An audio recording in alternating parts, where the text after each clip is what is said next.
Saan po kayo?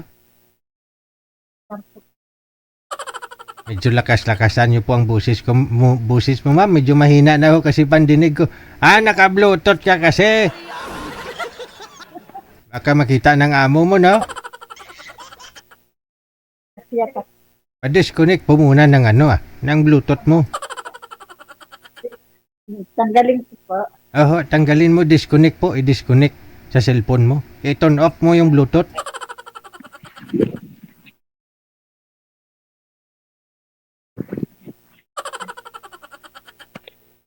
Baka pwede mo tanggalin yan, ma'am, para mamaya para makita ang beauty. Nagsombrero pa. Mainit. Mainit siguro kaya nakasombrero. Inak po. Di nakasabot. Okay. Saan po kayo, sa kusina? Nagluluto po kayo? Tapos na po. At tapos na, maaga yata naluto yung hapunan ninyo Matapos din po. Free time. Free time mo. Saan ka po ngayon, ma'am? Dito po ako sa Qatar. Nasa Qatar. Okay. Ano pong pangalan ninyo? Jelena po. Jelena. Saan po kayo dito, ma'am? Sa Pilipinas? Sa Gumaca, Quezon. Quezon Province. Quezon Province, no? Ilang taon ka na? 59 po. 59 din naman halata. So ilang taon na po kayo dyan, ma'am, sa Qatar? Sa Kuwait? Saan? Qatar, no? 8 years. 8 years. Yan po yung first time ninyo pag abroad? Hindi po, sir. Galing na po ako ng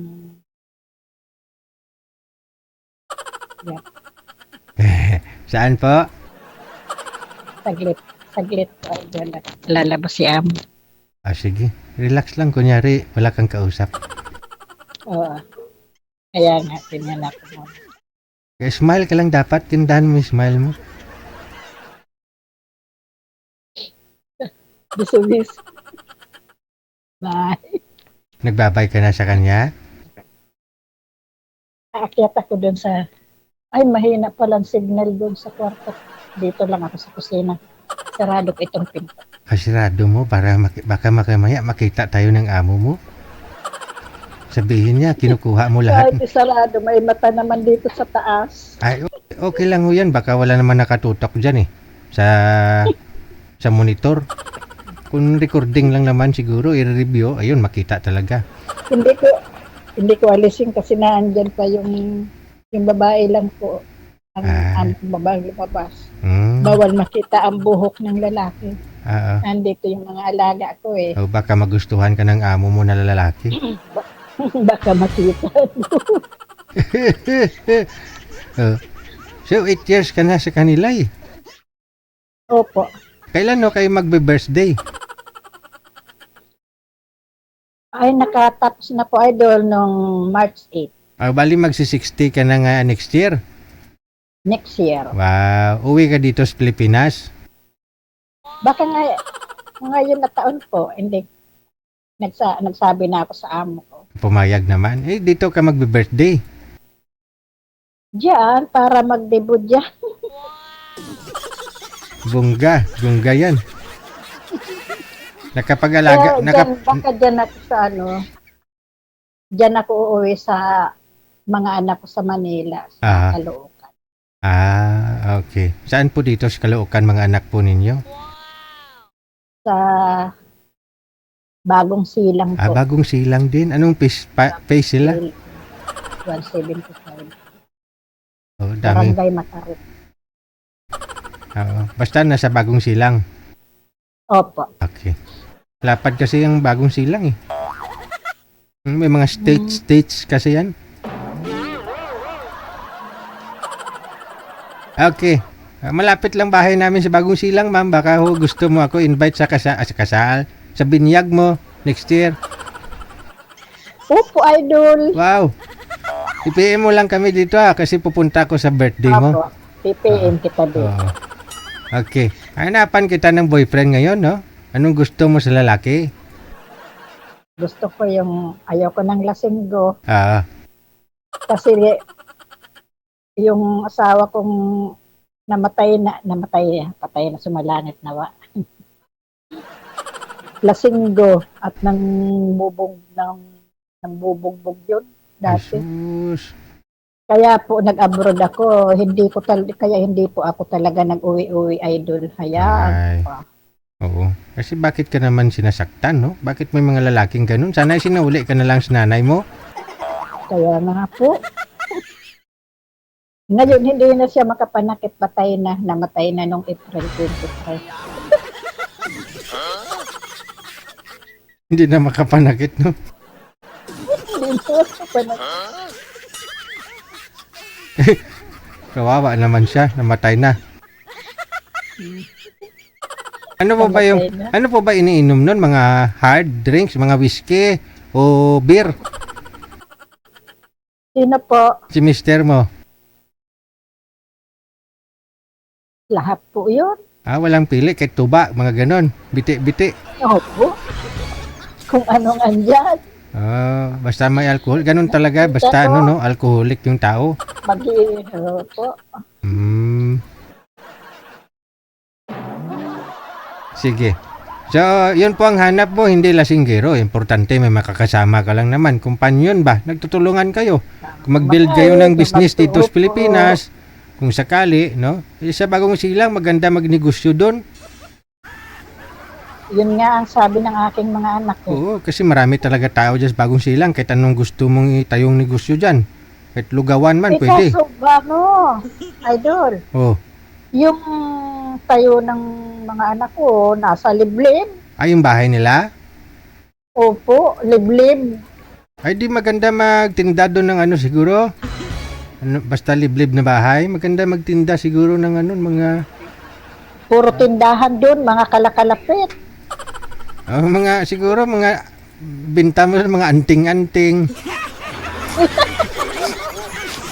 mga pangontra sa masasamang espiritu. Basta liblib na lugar, yun binta mo doon.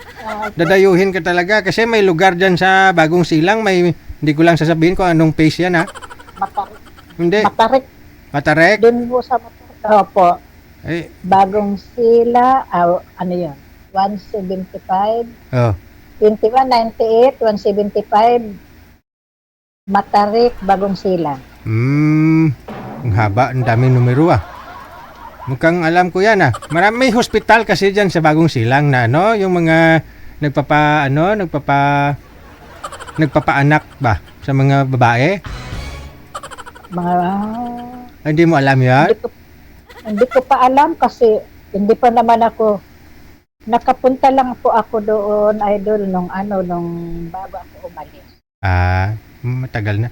Kasi may sikat kasi na lugar dyan na hospital na nagpapalaglag ng mga bata ba? Ay! yung mga doktor kwak-kwak. Doktor kwak-kwak? Oo. Yung mga estudyante minsan makikita mo dyan na nag-iyak-iyak kasama yung boyfriend pag ulabas nila nag-ika-ika na kay nagpa-doktor pala sa kwak-kwak. Grabe. Hindi ko sasabihin kung saan banda dyan. Sikat yan, parang ni-read yata yun, mga matagal ng panahon. Hindi ko rin natin. Parang ni-read nga po doon, kaya lang hindi ko alam kung ano. Kung ano yun? Kasi hindi naman ako. Nag-i-stay talaga ako, idol, sa Quezon Province. Maganda doon sa Quezon Province kasi siyempre maganda lugar niyo, tahimik, payapa, no? Buo tahimik doon. Walang katao-tao doon. Maganda doon, safe. Walang katao-tao. Maganda magbinta doon ng magnegosyo. Opo, highway. Walang tao. Highway naman pala. Nasa may highway. Sa gilid pala kayo ng highway. Mas maganda yun. Okay. Basta may parkingan lang yung mga sasakyan saka mga bus, yung kasya yung bus. Opo. Hinto. Kasi bagay yung mga papunta mga kasi. Vendors. Oo. Bagay kasi yung mga bus kasi papunta ng Bicol, nag-stop over talaga sila. May mga pinipistuhan, no? Depende na lang kung malawak talaga espasyo mo siguro dyan. May karinderya ka, Hindi, no? ano lang po, palako sa mga, alba sa mga vendors. Oo. Minsan sa mga, sa almusal, yun. Suki ko man yung mga vendors. Mm. Minsan, Sabagay, wala, solo flight ka lang naman ngayon. Malalaki na po yata yung mga anak ninyo. opo, malalaki na la, may mga asawa na. Oo. So, kahit paano may savings ka naman, nakapag-ipon ka naman na po siguro bago ka uwi dito ng Pilipinas, no? Opo. Yung hanapin mo na lang talaga yung tamang lalaki. Nabawasan man at ano ay, na pinagawa ko yung bahay ay doon. Saan? Dito po sa ano, Bagong Silang? Hindi, ay yung okay na, maganda na yung okay na yung bahay doon. Yung bahay ko din sa ano, sa Quezon Quezon Province. Province. Mas okay dun sa Quezon Province, makatanim-tanim ka dun. Opo. Kasi naman dyan sa Bagong Silang, minsan yung ibang Palayan. palayan. O gawin garden ka dun, kahit 100 square meter lang, taniman mo ng divide mo sa ano, sa alugbate, o mga sili, okra, talong, okay na. Dito nga, mahilig ako, maliit, yung maliit na dito sa harapan namin. Oo. Mahilig ako magtanim-tanim. Oo. Kahit sa paso lang. Malaki din, yung malaking timba na sira na, pwede Oo, na yun. Pwede na yun. Oo.